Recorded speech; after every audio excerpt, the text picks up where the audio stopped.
Report Khairpur Mirs bureau chief Syed Hussain Shah Jilani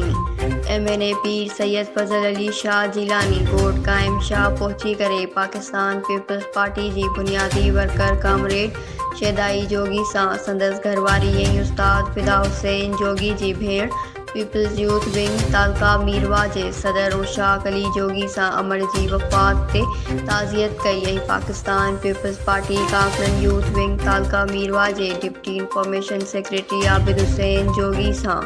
संदस Amar ji वफ़ात ते ताज़ियत कई। उन मौक़े ते MNA साईं फज़ल अली शाह साईं जो चवणु हुयो त शेदाई जोगी पाकिस्तान पीपल्स पार्टी जो पुराणो ऐं सचो कारकुन थी गुज़रियो आहे ऐं संदसि पुटु उशाक अली जोगी बि Pakistan peoples Party youth organisation में मीरवा तालके में सदर जी हैसियत सां पंहिंजा फ़राइज़ सरअंजाम ॾेई रहियो आहे ऐं संदसि वधीक चवणु हुयो त नौजवान आबिद हुसैन जोगी बि कामरेड ऐं पंहिंजी अहदेर जी हैसियत सां बहितरीन फ़राइज़ पूरा करे रहियो आहे। असांखे हिन अॼु जे नौजवाननि ते फ़ख्रु आहे ऐं असां हर दुख सुख जी घड़ी में कामरेड शेदाई जोगी ऐं जोगी बिरादरी सां गॾु आहियूं। मीरवा असांजो पुराणो तक आहे, हितां असांखे खटराइण में बि हिननि नौजवाननि जो हथु आहे। ही नौजवान असांजी ताक़त आहिनि ऐं असां बि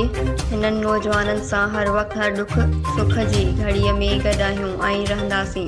वधीक साईं जिन जो चवणु हुयो त अल्लाह साईं उशाक अली जोगी जी अमर ऐं आबिद हुसैन जोगी जे वालदा खे अल्लाह साईं जन्नत में आला मक़ाम अता फ़रमाए ऐं सगीरा कबीरा गुनाह माफ़ फ़रमाए। उन मौक़े ते पाकिस्तान पीपल्स पार्टी तालका सदर हाजी गुलाम अब्बास कबर मोहम्मद यासीन चांग इमदाद अली लखोजो मोहम्मद इस्माइल खासखेली वडेरो मुराद अली जोगी अख्तर हुसैन जोगी गुलाम अब्बास जोगी उमर अब्बास बाभण डॉक्टर अहमद रज़ा दस्ती इंजीनियर डॉक्टर हुसैन लुड ऐं ॿियनि माण्हुनि वॾी अंग में शिरकत कई। News Sindh express news Khairpur मीरस।